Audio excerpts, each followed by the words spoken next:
All right. Hey, welcome back to the Go for CEO channel. I am John the Bomb. Building others means business. And super excited once again. It's like every single time we bring you the CEOs, founders, entrepreneurs, and entrepreneurs inside of local communities. This is actually a referral from one of our previous interviewees from Francis at Ashley Cafe.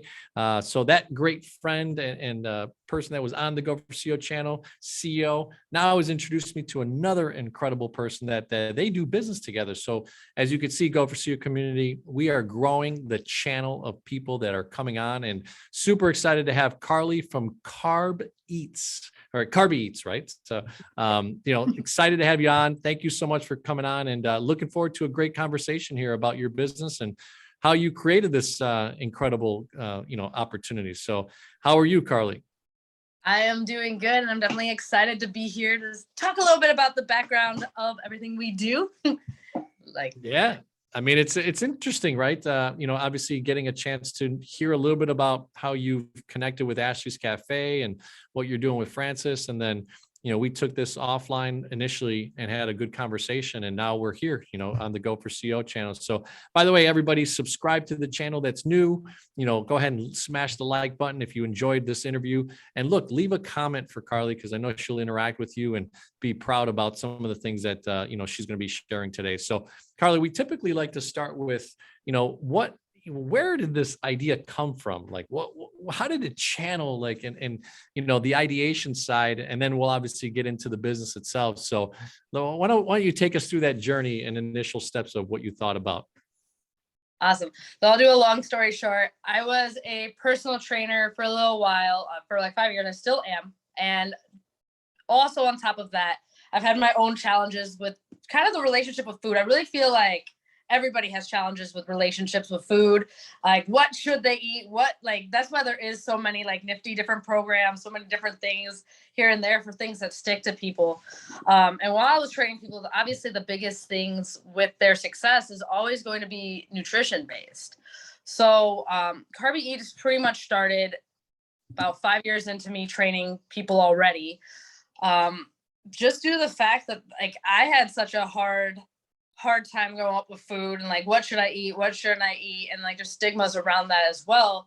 So I figured, what is a common solution that all my clients could definitely benefit from? And it was like, if they're really busy, having easier access to food, and not only having easier access to food, but also things that can potentially educate them in layman terms or easier ways. So we try to destroy the fads in the marketing, give the proper education in a fun way, and then also provide a service that's going to facilitate someone's life to being able to get results they want without having to make drastic changes to their lifestyle. So, and I know that there's so much chaos. So I was just trying to make it a little bit more fun, a little bit more, that's what's kind of developing into too, is a little bit more fun. Like, how can we make like comic strips and stuff that give education on food and on the diets to make it look more fun, and then potentially stuff that we can even bring to children as well later on. So No, I love it. I mean, if you check out carbyeats.com, it's really cool. It's got this animated side to it, so it's got a playful, right? And then it's also got some really nice data inside of it, right? Showing kind of the calories per day if you're trying to achieve certain limits and stuff like that. So really cool. I mean, so look, obviously you were already an entrepreneur, building your physical training business. But then it sparked, right? It kind of that connecting the dots type of thing. And on our community, we're always looking at like, how does this business, share this idea and this solving of a problem, but then how do you go deeper? Right. And how do you build a business more out of that? So, and I know that you have a business partner, correct? So it's two of you, or? Yeah. So I am equal owners with my boyfriend, AJ, who is definitely a little bit more in like the finance realm of things. But he have his bachelor's degree in economics. He just finished off school shortly around the time that like I was starting to venture into other things as well. I was working at a commercial gym. I have my bachelor's in kinesiology too. So I was eventually my start off was I wanted to be a doctorate in physical therapy, but then I was training. I was kind of feeling like for the next steps, I was training for a while.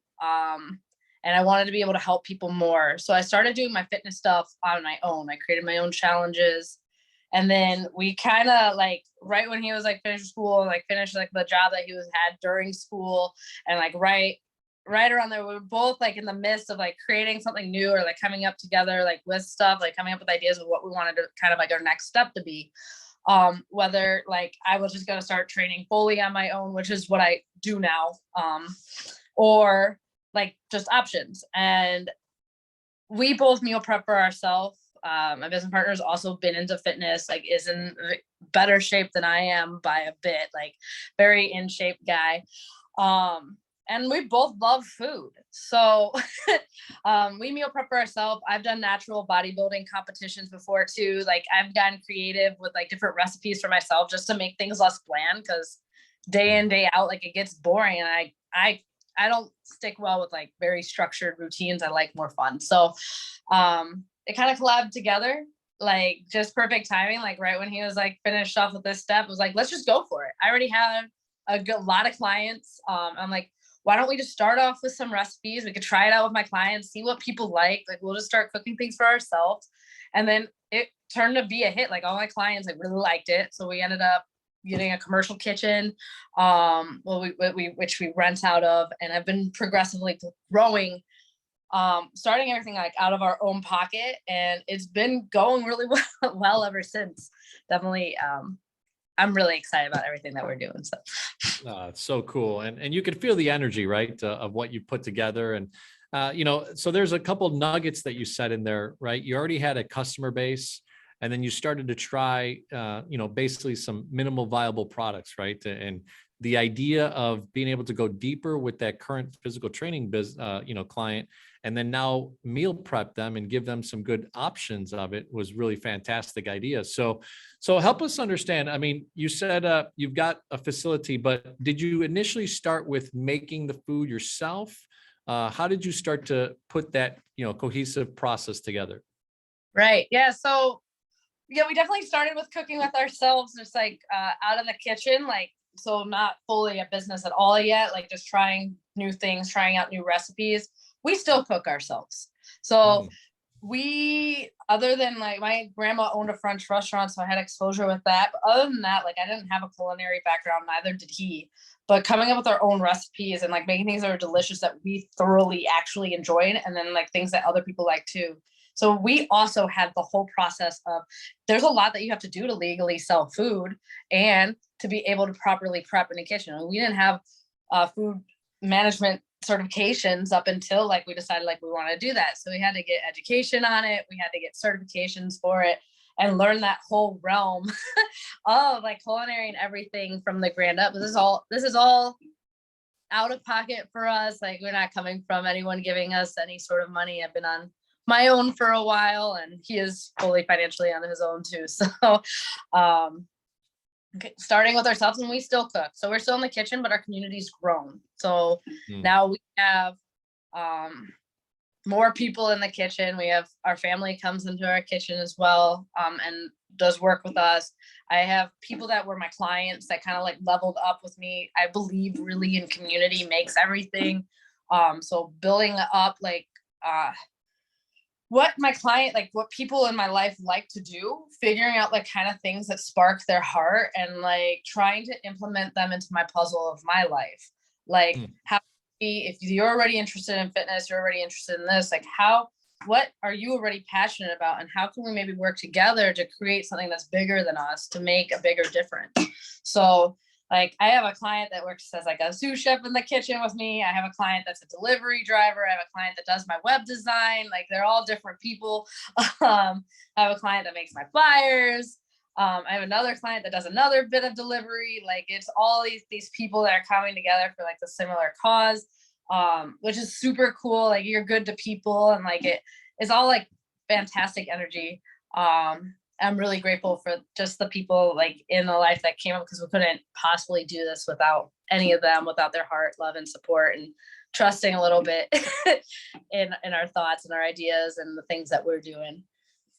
I love it. I love it. Well, you talked a lot about the collaboration between, who has the type of talents, right? And skills that you needed really to kind of create Carby Eats, right? So it's interesting. So when you first started, just to kind of take a step back, you had this physical training, your business partner, you guys kind of think of this idea. Was there a set menu that you already kind of had in mind based on some of the things that you had tested out? And then also, how did you start to discover that within your own clientele, there were these people that had these extra little, nuances of skills that then created a team for Carby Eats? Right. So years ago, I started thinking about making food, and the food ideas that I had were things that people already love. So like burgers, making like legitimate like making burgers, making tacos. Like we make burgers, tacos, we make chicken and waffles, we make like boneless wings. The thing is just how we make them. So for instance, like with our wings, like we cut up chicken breast, we use egg wash, we don't fry anything, we bread it with protein powder and whole wheat flour. We like stovetop brown each side and then bake it. It's a lot longer of a process. And then like using a sauce or something like that, we cut all of our fries like French fries, but like they're not fried, they're just potatoes cut like fries. And then we use little fry bags to like make it look a little bit more the part, because you can take some things and remove some of the more processed parts of the food you already love. So like without adding any of the trans fats, like which is what you're talking about a little bit, like with the panels where like they're trying to get blood tests, like checking out HDL versus LDL and where people are at, or maybe their glucose levels as well, is probably what those panels do as well. But instead of making it overcomplicated for other people, we just create it. We don't, we try to educate like in super easy terms, but like recreating junk food essentially. Things that people love to eat. I love food, and making it actually taste decent. Like Chicago's known for food. So what spices, what things do we need to put together? What can we keep in some of the recipes? Because not all food's terrible, it's just certain parts like that make it really bad. And a lot of the really bad parts is just processed ingredients or frying it in like these oils or fats or lards. And that's where the bad part comes from, or just pure sugar and everything too. Like that's where the bad parts come in. So how can we remove those things and substitute with other stuff to make it more wholesome ingredients, but still like not compromise on the taste? So I've had that thought of like recreating junk food or like making like fast food themed, which is why it's like Carby Eats. Like also we're against diets that take out carbs. I don't believe in keto.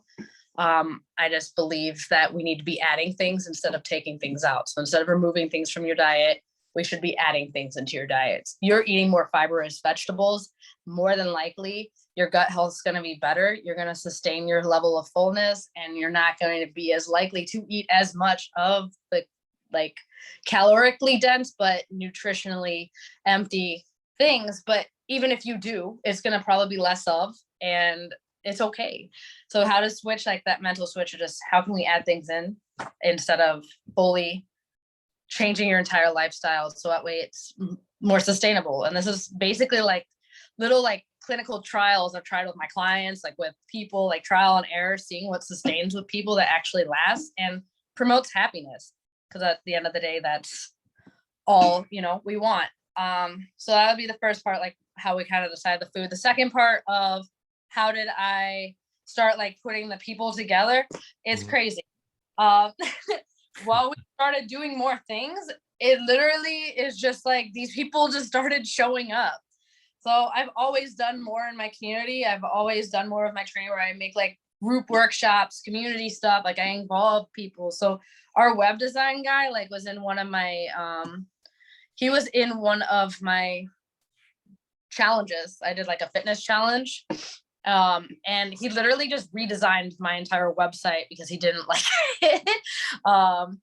Way better like than what I originally did for my Williams Fitness, which is like my fitness side of things website. And then like just made himself known to being really good at web design. That's not what he does at all. It was just like a thing that he's been doing since he was like younger, because he finds a lot of interest in it, and therefore he's really good at it.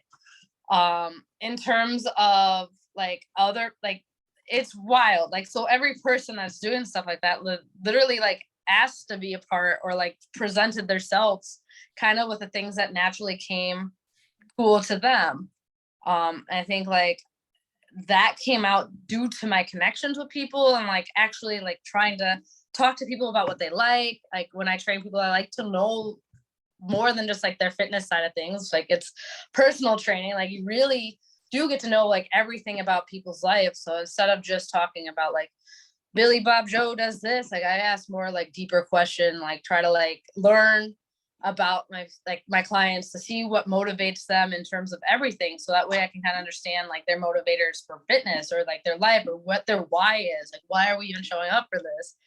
And it naturally just kind of comes out, and like you see like how people's minds work if you actually pay attention to your clients. Like you can see if they need more like numbers, like they work well off of like numbers being shown to them, or if they work off better by like how their appearance looks, if they work better with you just telling them what to do and kind of backing off, or if they need more micromanaging. Like you just learn kind of like what people click, like how their personality kind of goes, and then from there like kind of like what they naturally levitate to as well, like you start learning towards as well. So everybody that's a part of our puzzle like kind of made themselves be known, and like it like presented itself in like a super weird way. um I love and it. You're really describing, that genuine kind of attraction, law of attraction that you've been able to do, right? So it's really cool because you took your clientele, like I said, a couple of times, went deep, but then they attracted themselves inside this next level business. So let me ask you, I mean, just as a follow-up to that, how did you, because the physical training business is kind of a individual one-on-one trading hours for dollars in a sense, right? But then this is, becoming more of a structured business. You've got these orders you have to fulfill and cook, and I know that you have a commercial kitchen and stuff like that. So, what were some things that you started to learn about now building a business with more people than being the individual that kind of takes on, the actual brunt of the work? oh man, so there's two. So with personal training, it's kind of cool because like it's super simple in terms of this is what my expectations are and here's whatever. So that is easier in a way, except for the fact that you can't delegate really as much work, because no one can have my mind to like create someone's workout structure. Like you can't do it. And I'm not looking for any more clients because there's only so many hours in the day. When you start working with a lot of people, it's figuring out like how to properly, like not only how to properly lead, but like how to properly set like the structure up, how to try to not create bad habits by having structure already when you haven't done it before. You've never had this person in this role before, so you've never done it, so you've never created this role. So how can we create structure? So that is consistently working with different personalities. Fortunately, though, I was a marketing manager before all this. When I was going to college, I worked for a company called Illinois Energy, which is an exterior remodeling company, which is around Naperville a lot, actually.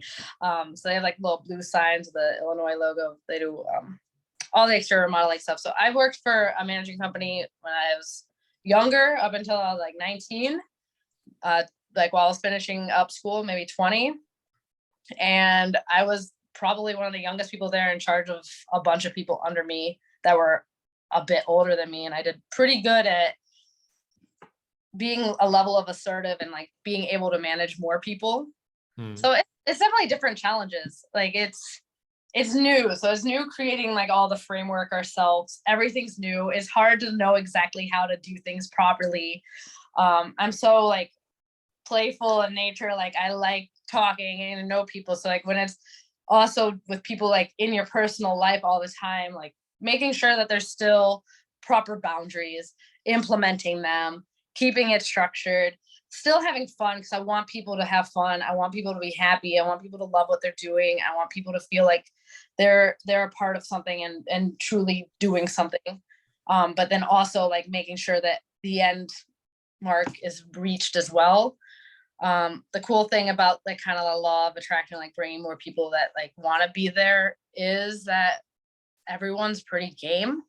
And the thing is, like, they're doing things they love to do. And ultimately, like, you have people in a role where they already love doing what they do. They, in my opinion, perform a lot better than trying to just fit someone into, like, when we were at hire at the last place I was at, like, just hiring like college students and stuff. Like, they don't want to be there. They just want the money. So it's just like, they're trying to get a job. They're trying to get something to like make it paycheck to paycheck, to like do stuff over the weekend. So they're not passionate about setting up appointments. They don't care. So they're not fully in it. So it's like that you have to like consistently like 5-minute manage them, like tell them what they like, tell them like what to change, like, and keep criticizing, like not criticizing, like keep working with them a lot more, where I feel like everyone here like wants to do their role a little bit more. They're more willing. They automatically, maybe because I was their trainer too, a lot of them like want, like, listen to me, like they already look at me as like someone who's higher up, so they already have like, discipline. So it's a little bit different than like hiring strangers, because we've hired no strangers yet. It's literally just people. Like, even Ashley is like, Mario's my network. Right. So Mario's my client. He opens up a cafe while he's my client. More I elevate myself, also the more the people around me are elevating themselves. So like, he opens up a cafe and like, we already know what everything each other stand for. So like Francis, I met Francis from that way too. So it's like, that was like a perfect, like, well, we need catering and stuff. What can we do to work together? So it's just, it's crazy. Like, everything just keeps lining up. Hey, that's a beautiful thing, right? To build businesses, especially multiple, now that you have two, right? And that next layer of kind of different people working for you, working with you, that type of community, it's no easy task, but it starts to grow and starts to develop, and you create systems for it. So one thing I'd love to even kind of understand, so just structurally speaking, are these people, are they W-2 employees, or are they more like contractors that you brought on? So everyone was a contractor. So we're switching over though, that we do need W-2 employees, because now they're hit like certain levels. I do though, I think we are gonna try to get like some W-2 employees, which would be like cooks, and like maybe like some like the side, like whatever. But I do ultimately like having the business model where, other than like maybe the people in the kitchen, would just be contracted out, because like I said, like, I'd rather have my client own their own business if that's where their mind is able to be, or like whoever comes into the process.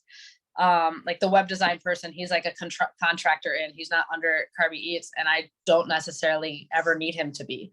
I'd rather him believe in himself and create his own empire. And if we can do that together and work together, I'd rather that be what it is. But then W-2 would be like maybe the kitchen staff. Like, I'm not going to have a bunch of like random entrepreneur chefs. Like, that's a little bit different. So we're switching over to that. Actually, we have a meeting to do that. We were supposed to do that last week, but we're having a meeting to start up payroll, I believe, this upcoming week, which my accountant, so she's going to help us out with all of that and all the structuring for that too, for the people that help us within the kitchen. But all right. And I want them to be, unless they don't want to have their own structure, then like some people just aren't entrepreneurs, like some people do like having, it is hard. It's hard to make all your own structure, all your own boundary, like all your own everything on your own without being like someone to hold you accountable. And some people just really work better with accountability, in which case, if they develop into that, perfect. But we've been using it as basically contract work. Awesome. So what are some systems that you're using? Because ultimately, obviously, you went from that individual status, kind of a self-employed, a physical training business, where now you're running a business with multi-layers, different operations. You got scheduling, you got delivery, you got prep, you got all these, buying from vendors, food. So what are some systems that you use? Could be software systems. Do you use certain type of calendars? Like, do you take in orders a certain way? What are some ways that you've developed some good systems for Carby Eats? So in terms of ordering and all those systems, we just use Wix, which is a general web browser. There are web browsers that are more designed specifically for restaurants. or for businesses like that, their platforms are way more expensive. So to start off, we're utilizing those and like figuring out what like applications that you can use through there as well to be able to make the ordering process work. In terms of like our delivery guy, we only cook 2 days a week. So we cook on Sundays and Tuesdays. So for our delivery system, like we've had the same delivery guy. So like he has like a maps. I think he just might use Google Maps. Do you know? Yeah, I think he just uses Google Maps. You can save everyone's address in there and it creates a route for you.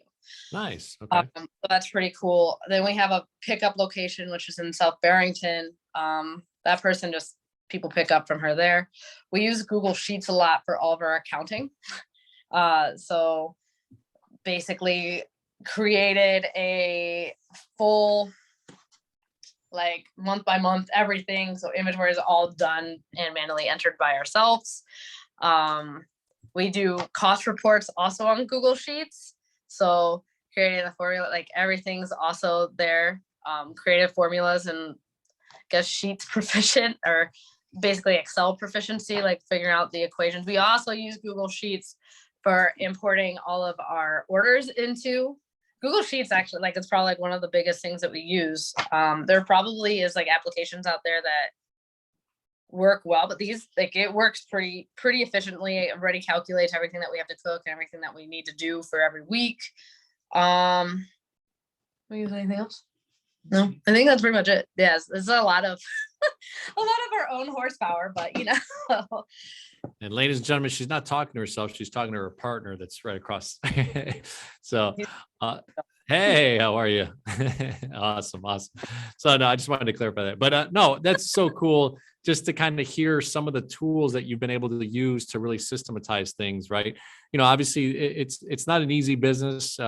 Ordering for multiple, clients, the inventory coming in, the product, right? The spoilage, all these types of things. It's a bit of a restaurant type of scenario, right? Where you have ingredients and things that you have to manage. So really cool stuff. So what are some things that you have been doing to really kind of market? Are you more of a collaboration growth mindset with your marketing?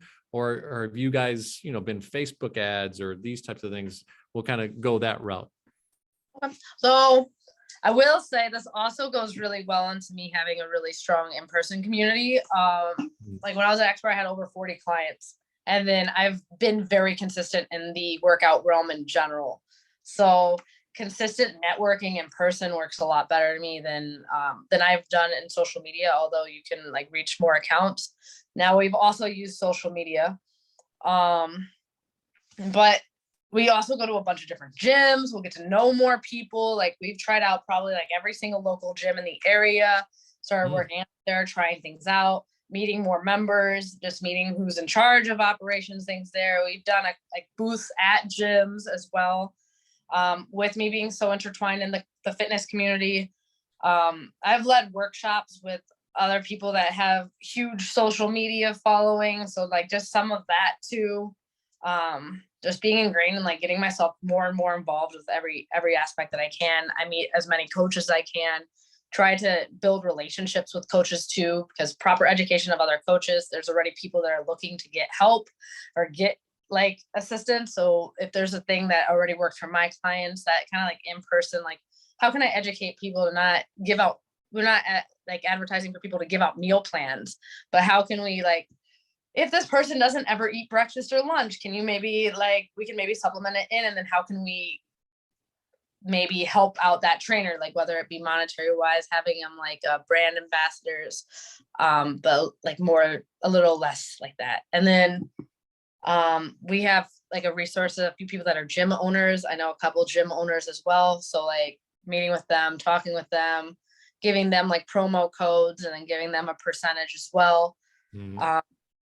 Like one of the people, like two of the people that have one of the people that have promo codes, he's on a VH1 show called Black Ink Crew. So he has a huge following too. So he posts our stuff. A lot of it's just word of mouth, people that actually eat our food. We don't ever want to have like paid advertisers that don't actually eat what we're making. So all the people that we have that's part of our crew like has actively been eating our food, likes our food, is part of the process. helps us develop or talk about new ideas of like what we should make, what they like. So it's really a lot of word of mouth. And then I've used Instagram to like go through like local gyms, like comment, like I do like more, we've done where we paid it for advertisements. I really feel like the paid advertisements hasn't gotten us nearly as much actual clientele as like going through and like reaching out to people who are already working out. Like I'll go on Instagram on our page, see people that are at the local gyms, like either follow, comment on their stuff, like their stuff, like start speaking to them and try to like actually meet these people. That's like, it's a lot more time, but all of our clientele are a lot of repeat business. So I feel like the more time that I actually spend to like actually get to know who this person is and like what they're actually trying to do and properly educate them and give them what they want in terms of like knowledge to like whatever will help them the best. It'll get us like someone who's ordering nonstop for like weeks and weeks and weeks, if not months, if not the entire time we've been around, which is almost 2 years. Like we've had very consistent. I think in the restaurant realm, that's huge. Like if your stuff sucks, they're not going to come back next week. Period. Like if they hate your food, there's no way. Like with food, it's like, if I don't like it, we're not coming back. Yeah, for sure. In the restaurant world, getting someone to order, like not getting someone to, but that repeat business makes a big difference. And then when they get actual results and like, that's a person who's actually seen big difference. It's a true profile and they speak well of us to all the people that they know, you know, and it grows and it grows and it grows. So word of mouth has been huge. And then like just some of like that cyber networking has been huge too. Like meeting a few people or meeting gym owners or meeting other people that are following their dreams and passions that can be relatable and a genuine connection and they're about it as well. And we all want the same thing, which is to help people. At least we should. Yeah, no, you've identified a great sense, right? And kind of mission statement per se of what Carby Eats is about and how you complemented your physical training business to really dive deeper into this part of it too, as well. So look, I feel like all my interviews, man, I feel like it just goes super fast because I'm having so much fun learning about the business mindset, about understanding like what you're doing, what's the construction of it, like what the challenges, the successes and all that type of stuff. So we typically end our interviews with the Go for CEO mindset, right? So it's C is for client experience, E is for employee engagement, and O is for operational excellence. And we've kind of touched on all those, but I'd love to hear from your perspective, what is that value proposition that is like, this is Carby Eats, what they really stand for. So why don't we start with maybe C for client experience. What is that value proposition if you have 30, 60 seconds and you really want to nail it down, what Carby Eats brings to the table in the marketplace for client experience? So I'd say that Carby Eats really brings to the table really being brutally honest and not bullshitting people at all. Defeating all the fads that are out there. What we try to do is provide real taste with fun education. So things that are actually going to add value to your life, even if you don't continue ordering through us for the rest of your life. We want to provide things, whether like we give little flyers or educational things that are fun, that have comics, things that are going to stick with somebody. Because if you teach a man to fish, he'll eat a lifetime. So we really want to provide the value that no matter what, you're leaving us with a better understanding and being able to nourish your body better with or without us. But to make a true impact that can lead to other people while it being like a fun and tasty experience, because we love food. I don't ever unemphasize the fact that we love food. We love bringing the taste of food to people, but ultimately we can eat good food everywhere, but what value is it adding to the person? We want your health to be optimal. And that's not only physically, but mentally as well.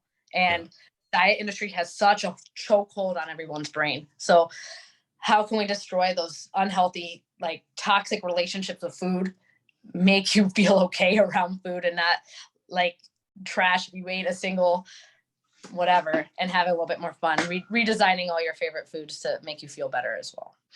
Well, that's really cool. Great description and super engaging with the way that you think about it and how you deliver it to your clients. So the next one is E for employee engagement. I know you touched on it. Just it seems like your culture, the team that you've built are just like self involved and like they just want to be a part of it, right? So, but what is maybe another value proposition that you bring to the table if you think about that value add of Carby Eats and being an employee, quote unquote, working with you as that part of the culture? I would say I always elevate myself, and always the people that start surrounding themselves with me do as well. Mm.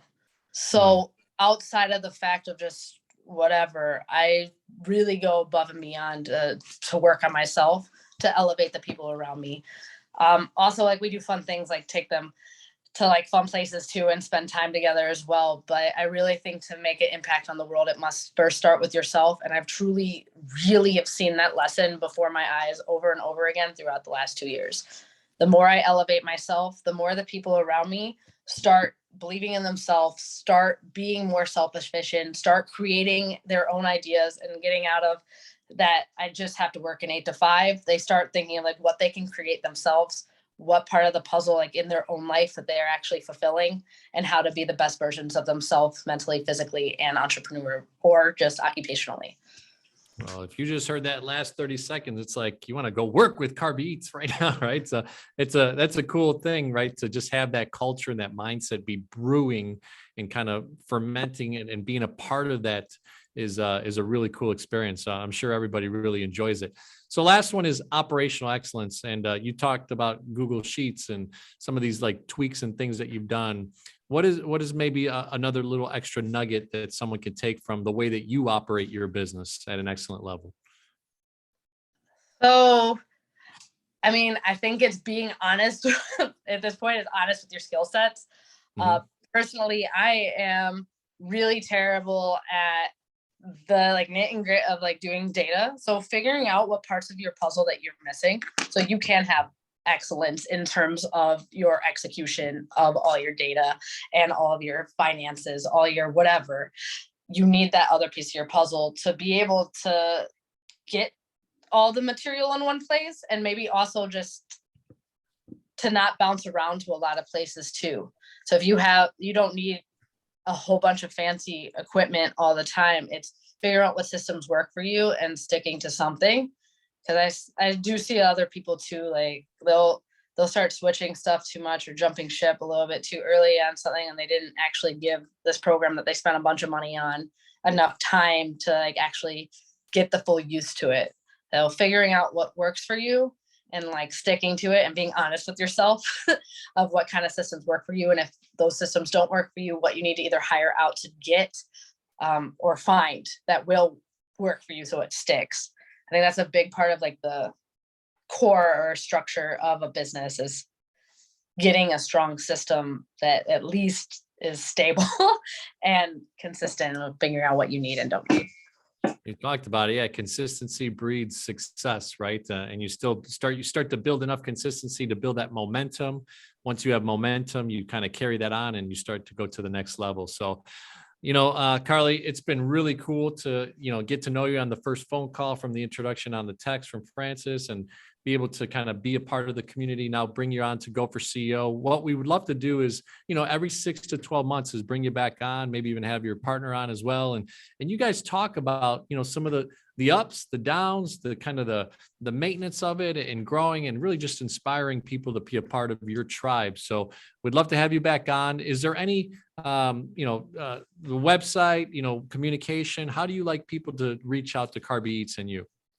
Right. So our biggest two things would probably either be one, our website, or two, our Instagram is probably our second most used platform, which all of them is just Carby Eats. So it's carb with a Y and then eats is our Instagram, our website, our Facebook, everything is just simply that. We do respond the most on Instagram and build probably the most connections to that as well. We do have a phone number as well, but that's usually more for the customer service aspect of things. Where they like take the weekly orders, they do like service stuff and like customer service, like happiness stuff, but they get a little bit more intel or like figure out where you should start, or if you have any questions, I always try to be as hands-on as possible, and available through Instagram. Well, you're awesome. Your energy is awesome. Your passion is awesome. So thank you so much for coming on the Go for CEO channel community. You go ahead and smash the like button. This is one of my favorite interviews. I am a foodie as well. I love food. So I'm at, they talk about sometimes weight loss. I'm more of a weight gain guy. Like I'm always looking for how to put more muscle on and that type of thing. So it's an interesting thing. And I just turned 46. So I'm always looking for great ways to stay and fit. But thank you so much, Carly. Any last words just as we end the interview here? Awesome. We also help with weight gain. So I want to throw that out there. We're not just about weight loss, just health. So realistically, that's just eating more calories. AJ, my partner who's over there, also was a hard gainer. So he has a good amount of muscle now too. So we have both sides of it. I always struggled with the weight loss aspect of it, where he was always the weight gain part of it. So lifestyle changes don't only have to be about weight loss. It's just about feeling our best and looking the best. You look great for 46. Thank you. Thank you so much. I appreciate it. It's the Latin or mom genes, one of those two. So, but awesome. Awesome. Well, hey, thank you so much again. And Go for CEO community. Let's go ahead and smash the like button again. I'm going to remind you and visit carbyeats.com. So thank you so much. And we'll talk to you soon, Carly. All right. Looking forward to it. Have a good day.